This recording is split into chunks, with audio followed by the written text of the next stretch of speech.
most people don't realize that video is 10 times as potent of a brand vehicle as anything else you do. We spend proportionally way more time thinking about the look and feel of a website or a logo, different imagery. When you are watching a video, it captures all of your senses. And so, yeah, it has absolutely no question more brand impact than any other single thing that you do. Welcome to Notes from Video Village, where marketers share their thoughts and insights on everything video, from content strategy to budgets to their experiences producing broadcast commercials, internal videos, social media reels, and everything in between. I'm your host, Dan Lichtenberg, and today I'm talking with John Weeke, a product and brand marketer with over a decade working at early stage tech startups. John actually has a background in film and video, and we actually attended the same film school. This is going to be a great conversation. Let's get into it. First, tell me what your name is, where you work, and what you do there. Yeah, I'm John Weeke, and I wear a lot of hats. I've been on different teams, product marketing, comms, brand, kind of bridging the gap between all of these different functions and trying to tell great stories to the world. I know you have kind of an unconventional path into marketing. Tell me a little bit about how you got into marketing, where you started in your career as well. So, Dan, of course, we didn't meet back then, but went to NYU Film School and graduated in 2009, which was interesting in a couple of ways. Timing wise, first of all, of course, it was the Great Recession. It hit just the minute we hit the streets. And the other thing is that it was when DSLRs became a thing and you started being able to make high quality video productions, not with big equipment rentals, but with your own gear.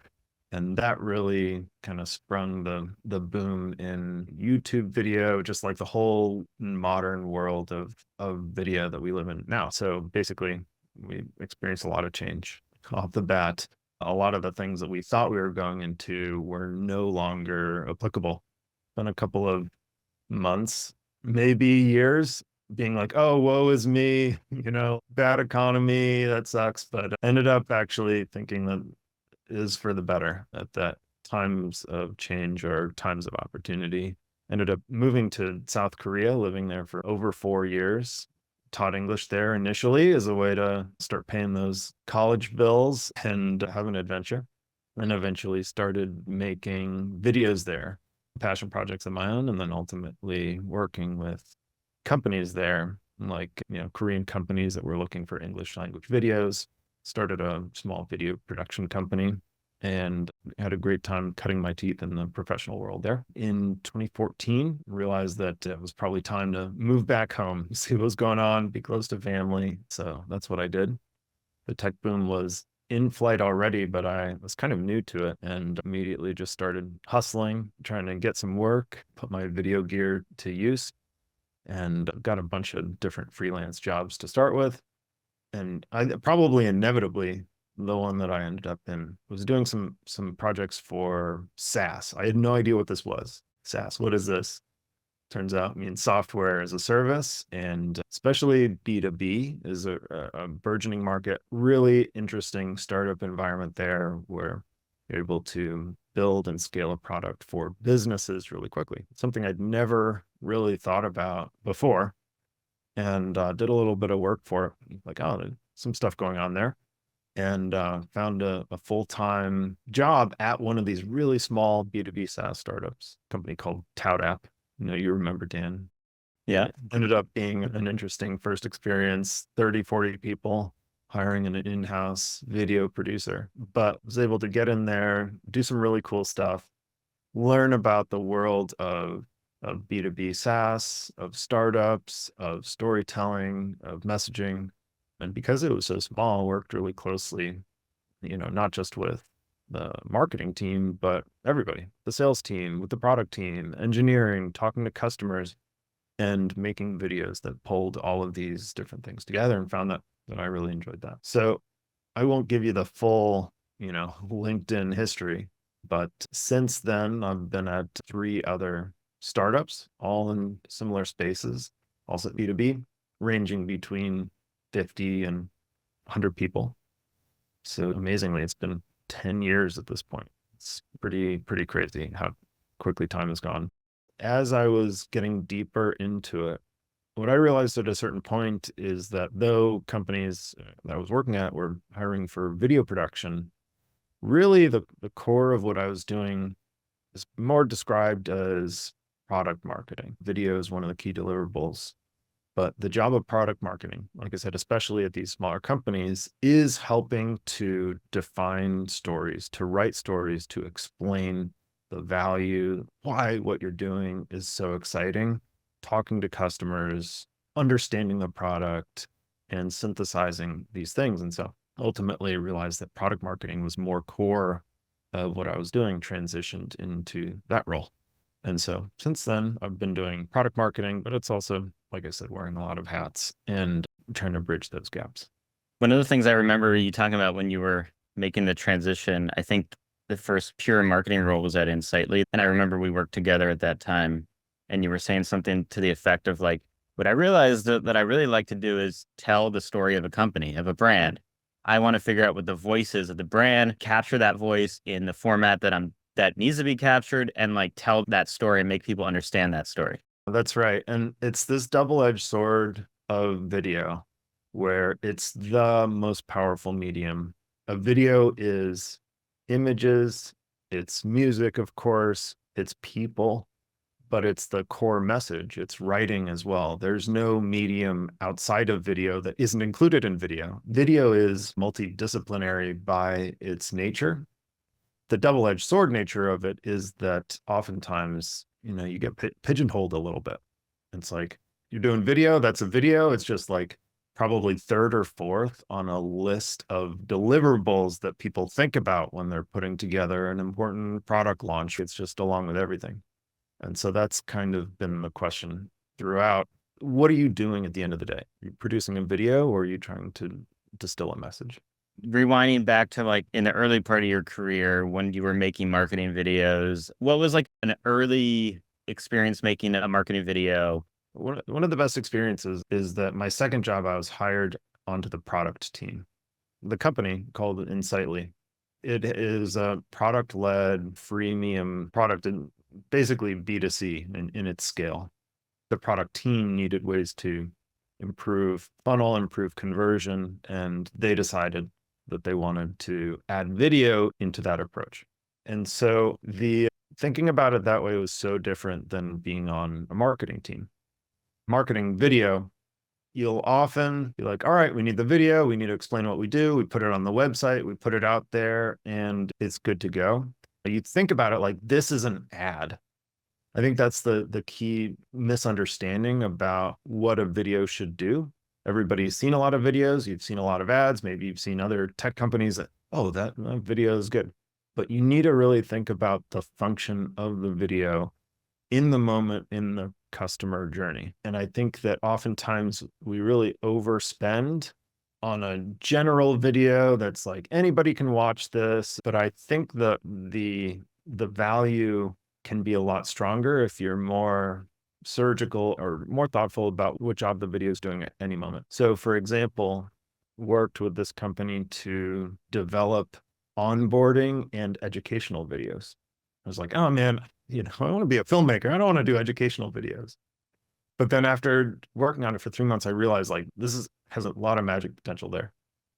A lot of the times people engage with your product before they know what your product does, right? They just, go in, do the free trial, click around a little bit. They've already crossed a certain threshold. They're engaged in your product. They're ready to do stuff, but they're not bought in. You really push them across in that way. Say, this is exciting. This is going to change your life after they've gotten in there, but then also not just making it in marketing, give them a framework for understanding things. And so created this onboarding video series, put it in the product, and then created like deep dive individual videos that are tutorials about different parts of the product. Tried to make anything that I work on, try to make it fun, try to make it engaging, make it so that it's not a chore. Video should never be a chore to watch, right? If it is, it should be a different medium. If you're like, oh man, this is boring to watch, like do a different medium. But like what we found is that suddenly these videos that we created on the product team for product onboarding started to get used by the sales team. for people who had never been in the product before. Why? Because sales teams don't want to send fluffy, salesy videos that just have some music and some nice images and make promises to people. They need some substance, but they need the substance that already also excites people, gets people interested, aligns, here's what's going on. So it's used by the sales team a lot. And then suddenly it's on the marketing website before people even sign up. And so that's when that you've thought about the video in the right way, is if it really solves the problem and then it expands from there. So I would suggest get to the core, the most important problem, try to solve that problem with the video for them, give them the framework they need to understand things, get them excited about it, move them forward, and provide that value rather than selling to people. People don't like those types of videos, especially these days. Well, it's interesting because I think the traditional model of video usage in a marketing or in a customer journey is top of funnel, the video ad or the broadcast spot or whatever. It's very vague. It is trying to elicit awareness and favorability, but not necessarily win people over to the next step of buying something. Usually it's that first big splash, the first time you're associated with a brand. So thinking about it in customer journey, I think what you're saying is there shouldn't just be a video at the first stage of the journey. There should be a video at the second stage, and a different video at the third, and a different video at the fourth stage. And then finally, when they buy the product, there should be a video after that too, that launches them through the experience of using the product. Yeah, exactly. If you have an unlimited budget, then you would break down each step of the customer journey and give them the right message at that time, hopefully integrated in a way they can see it within the product or it's part of the email series or whatever it is. I think you need to prioritize video that doesn't just pitch. It's everybody's seen a lot of videos in the same way, everybody writes, emails and reads stuff and it's so we're familiar with the medium, but unless you're less than 25 years old, our understanding of video is very much like the Mad Men model of a video is a promotion. It's a commercial. That is not how it works, right? That should in no way be the first video that you're trying to do if you're 90% of businesses. The video needs to provide value. It needs to be content. It needs to educate your audience about what it is you do, what approach you take that's different. It needs to explain, not just inspire. The other thing is, like you said earlier, educational content. As a marketer or a filmmaker or a storyteller, it's do I really want to make, 3 to 8 minute videos? Do I really want to make a 30-minute webinar? Do I want to write that? A 60-minute keynote? It's tough to sometimes focus as much attention on those things, which a lot of people think of as throwaway, versus the big sexy ad, which is, 30, 60, 90 seconds. You're going to put tons of money behind it. It's millions of people are going to see it, right? But really, you should put just as much effort into all that other stuff because of that customer journey, right? And sometimes the most valuable engagements happen later down the road. And the other thing that I was thinking about, you mentioned, okay, when I made the educational content, I also made it fun, engaging, et cetera. But I think what you didn't say, which you've told me before, so I'll just bring it to the surface, is that even though it's educational content, it should still be in the voice of the brand, right? It should still feel like your company. It shouldn't feel like a piece of educational content. It should feel like a piece of ironclad content that is educational, right? And I think the projects that we worked on together, SDCs, the 30-minute quarterly videos are a perfect example of that in terms of a type of business communication that's typically drier and is further along in the customer journey, but you found a way to bring the ironclad voice into it and make it really compelling and interesting, even though the base content is, kind of dry. I think most people don't realize that video is 10 times as potent of a brand vehicle as anything else you do. We spend proportionally way more time thinking about the look and feel of a website or a logo, different imagery.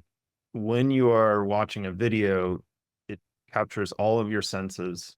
It has so many different stylistic details that all fit together to create an impression.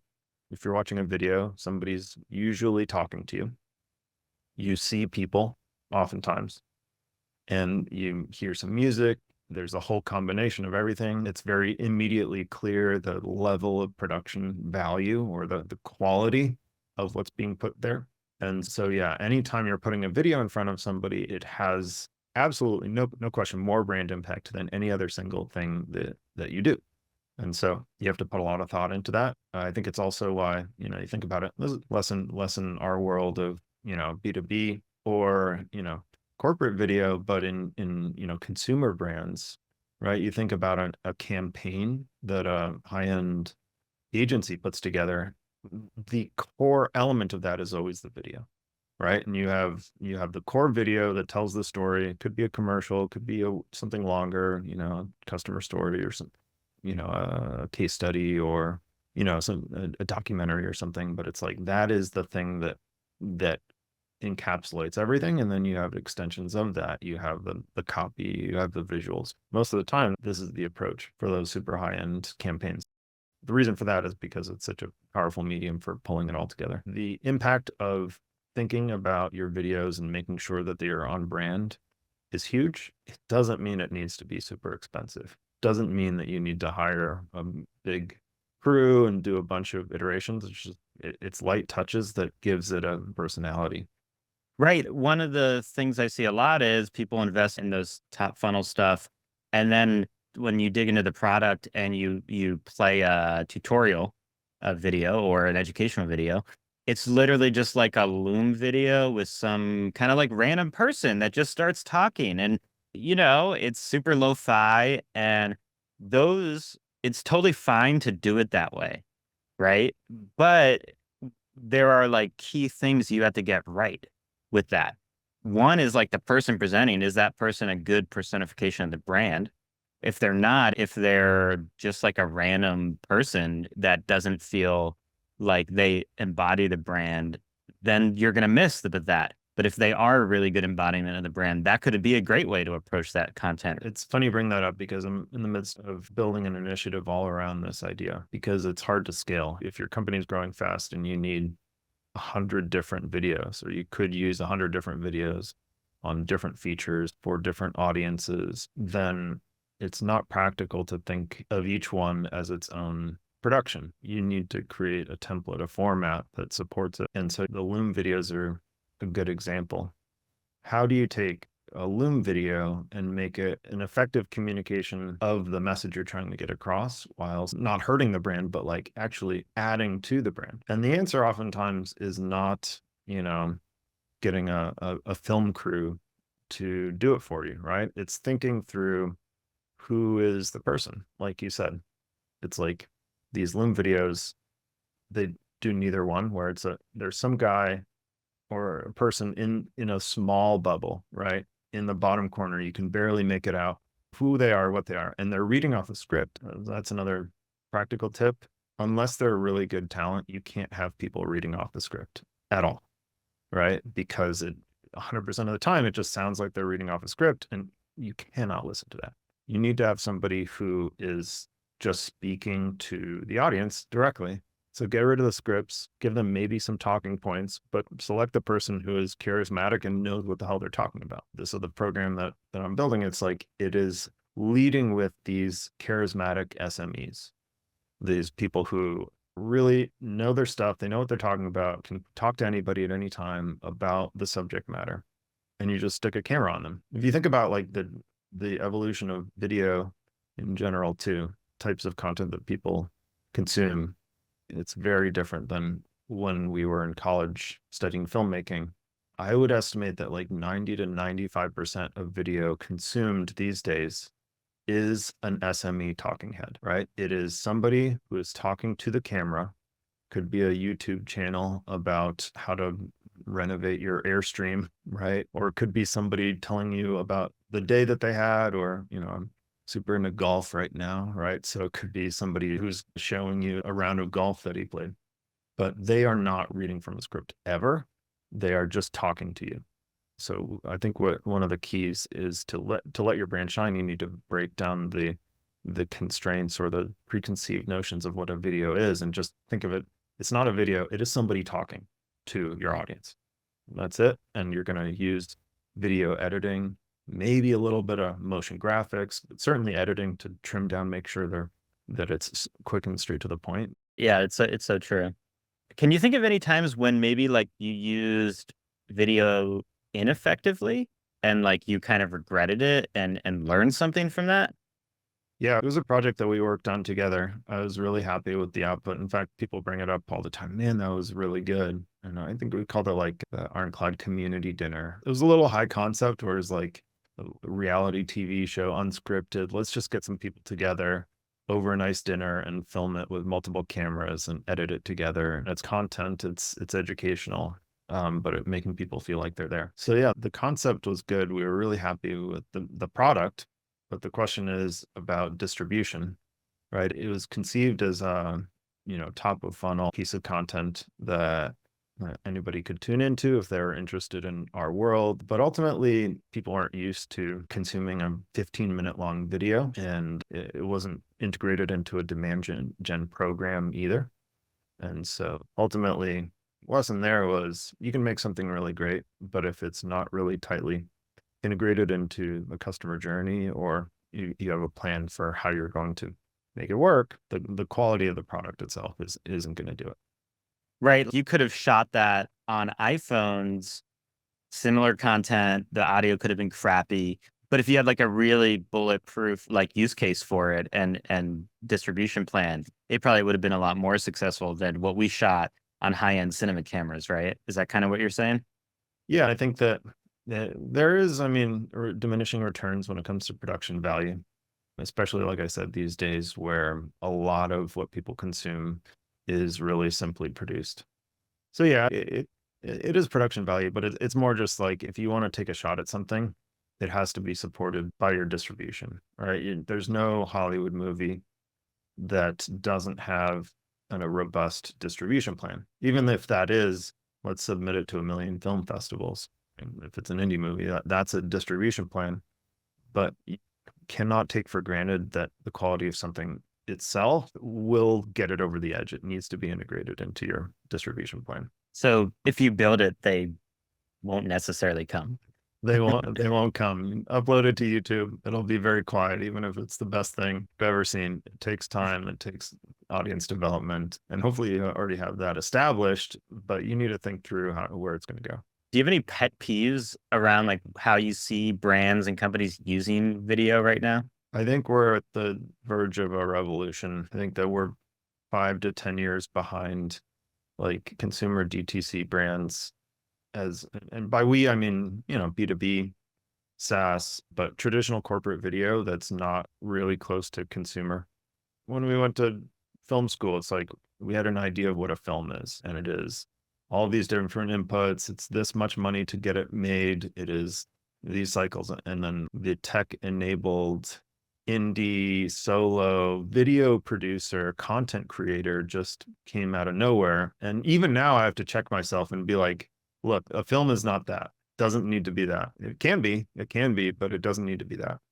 Slack recently released a kind of a combination between a commercial and a brand commercial and an explainer video. Very high level explainer video. It was really cool. It was a choreographed dance musical sequence in the office, and production value was like A level. Super high production value, creative song.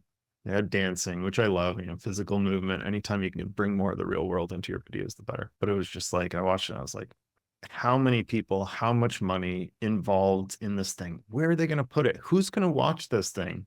It felt really, really dated, despite that it was released just a couple of months ago. And as an audience member, I do not feel affinity.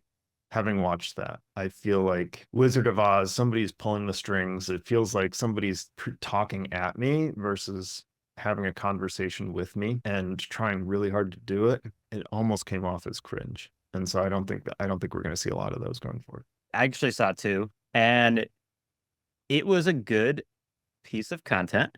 Maybe it was a good exercise in the brand. I'm not sure. But it's like, who are they talking to? Exactly. Yeah. Like, they already have their audience on lock.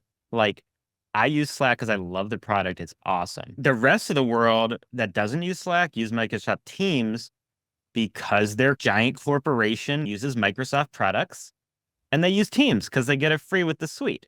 So like, are you telling me that that video was made for the Teams people to try to like sway their opinions of Slack? If anything, it just like, I think it would scare the Teams people because it's like too quirky and too weird. And it's like, oh, I wouldn't, no wonder we don't use Slack at our company. I was like, yeah, what are they making that video for? Why are they spending millions of dollars on that? Exactly. I don't get the messaging strategy.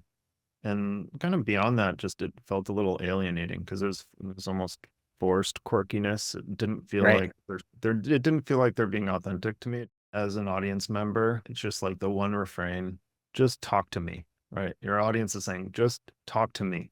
I'm here, talk to me. Don't talk at me. Yeah, entertain me, but just like you kind of have to let go of the preciousness, the manipulation, right? Video is just best when it's honest.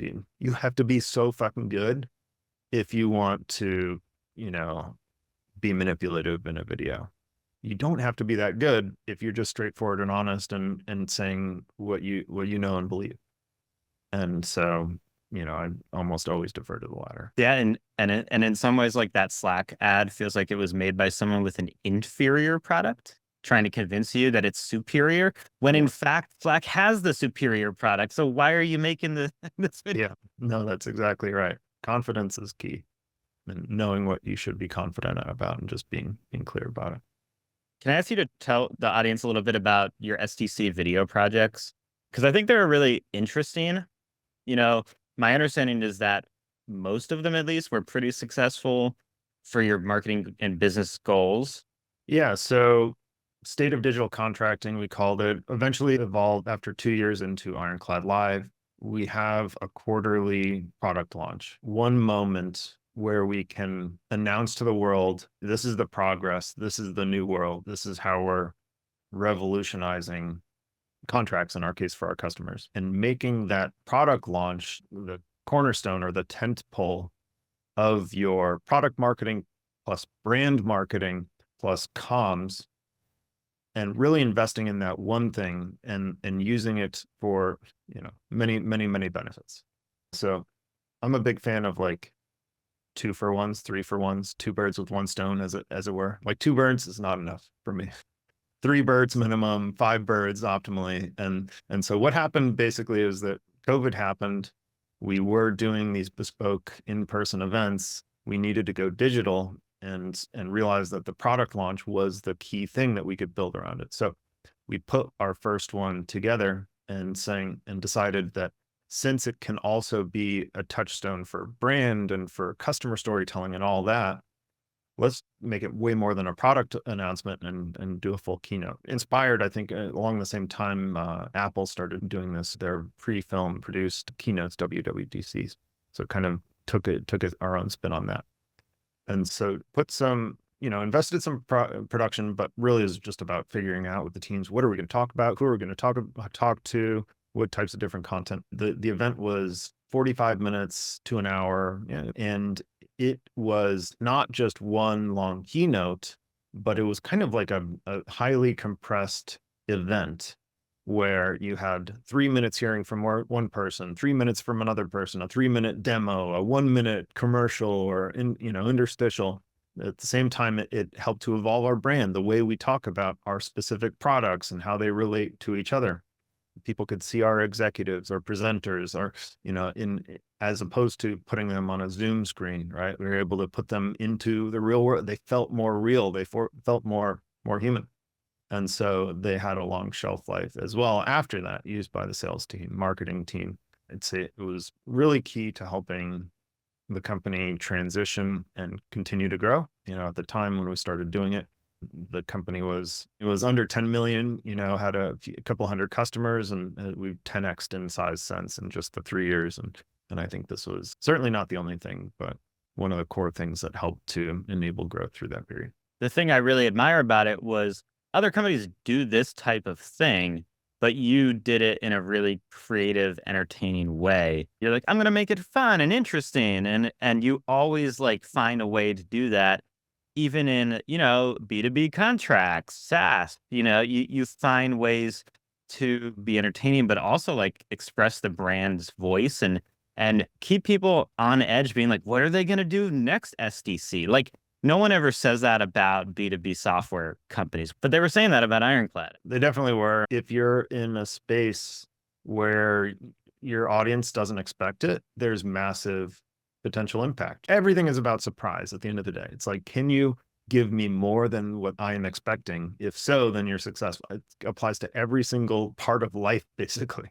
Right. And so if you are in a place with where your audience has low expectations, just a relatively small amount will be like, wow, it'll really help you stand out. And so that was definitely part of the strategy too. One thing you talked about early on is this idea that like you make a big video or you make some video content and it turns into a bunch of different stuff, including like blog content and copy and social posts and stuff like that.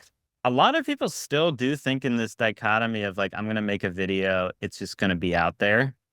And this is the thing that I'm driving people to. It seems like your approach is more like it's all like source material, and I'm going to make tons and tons of content, this type of content, that type of content. And like the video almost is like now just the raw source material. Well, talk to me a little bit about your thoughts on that. In the case of SDC, we called it like the Buffalo strategy, where it's a big game. We're taking down some big game, and then it is going to feed us for the whole quarter. Right? Because we're able to use all the different parts of it and not just the individual videos that can be broken out and used on their own, but the key messages, the pieces of visual design that can translate into decks, into web messages and things like that. I think the source material is a good way of putting it. It's like, whether it's that big, long keynote, or to use a different example of something that I've been working on lately, a podcast. And I honestly was pretty anti-podcast as of, a couple of years ago, because it's like every business, they launched their own podcast, and then it's like maybe 45 people watch it, and then 9 times out of 10, they do 7 episodes.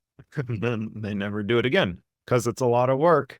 People only have so much time. And so you got to be able to create a ton of value if you're going to do that. And so what changed my mind, though, is kind of reframing thinking about a podcast and just saying, hey, this is a film, should be filmed as well, whether it's on Zoom or in person. Doesn't have to be super high quality, but it should be a video component too. This is a filmed conversation of something that we think is valuable and relevant to our audience. And it's long form, which means that you can get a lot of different stuff and you can go into detail about stuff. When else does that happen? Let's say you're talking to a customer, doing a 45-minute conversation with a customer about what they're doing in their realm, hopefully talking about your product too. Yeah, you can set up a customer story with them, or you can set up a separate interview, record that, and then that could be source material too. But what if the source material itself is something that you can directly share? And then, of course, you can extract all the value from that and turn it into other things. So talking about 2-for-1s, 3-for-1s, suddenly you have not only a podcast, hopefully you can produce it regularly, get it out there, but you're able to use this source and turn it into all sorts of different things. Right. I think about like one project you made, which was we filmed Ironclad live and there was a keynote with the CEO, but then you like took that keynote and turned it into like a 30-second sizzle video about the new AI product that Ironclad was launching. And I thought that was so cool because it was just like totally different piece of content. Yeah, so exactly that. And we're doing paid ads on that. We're doing like 5 different cut downs. And so it's like the source material, our CEO talking for 15 minutes about why Ironclad is important and what we're doing. That is gold when it comes to source material. Get it in good quality if you can, and then you can do a lot of different things with it because it is the truth. It's about the message first, not the medium. What are some of the trends in video that you're paying really close attention to now that you think either have really changed things lately or are going to change things in the future? I mentioned the Buffalo, the source material, the podcast. And I think we're just getting started with that. It's kind of letting go the preciousness of the trappings around a traditional video production and thinking about it more as just like straightforward communication with your audience. Certainly inspired by TikTok. We're not talking about TikTok videos necessarily, but it's inspired by the fact that like just somebody talking to you about something that they care about and getting it out there. And then using the power of technology and AI to make it really fast and easy to create a whole bunch of different videos from this source material and from your subject matter experts. And it's a little bit delicate because it's like, yeah, it's a brand is important, right? Don't we need every video to look like a commercial to be super polished? I would argue not. If you look at the most successful videos on YouTube, a lot of them are filmed with iPhones, decent quality audio.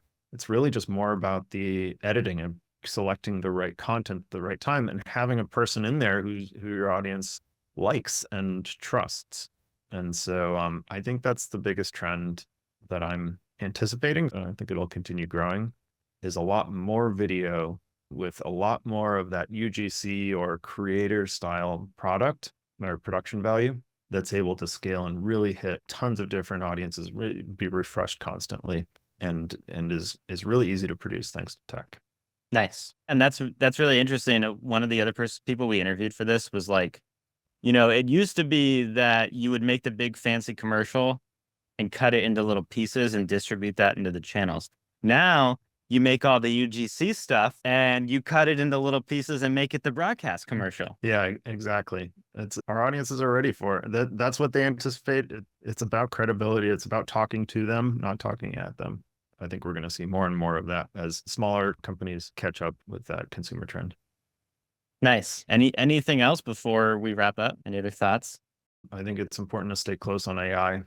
You apply AI LLMs to this source material that I'm talking about, whether it's your long keynote or a podcast or a conversation or your CEO's talk, like you can turn it into anything. It's a transformer. And so if you start applying that, you can start doing things you never thought possible or practical. And it's not like expensive either. So like there's a lot of opportunity to experiment with all that. Yeah, exactly. You got to get in the arena, start playing with it, get ahead because things are changing fast and it's really cool what you're able to do. Yeah, awesome. Well, thanks for taking the time, John. Yeah, I'm glad you're doing this. Happy to chat. I'm hoping we can catch up one-on-one off the record too. Yeah. Find some time with you. And meantime, I appreciate you putting this together. Notes from Video Village is a project of SlowClap. This episode was produced by Sarah Nathan with help from me, Katie Bales, Darissa Hicks, Beijo Lee Wang, Jake Richard, Alexander Flores, and Dan Lichtenberg. Join us next time for an interview with Christine Zaloka, marketer at Microsoft AI. Go to our website, slowclap.com, to listen to past episodes or read any episode as a transcript. And don't forget to follow Notes from Video Village on Spotify.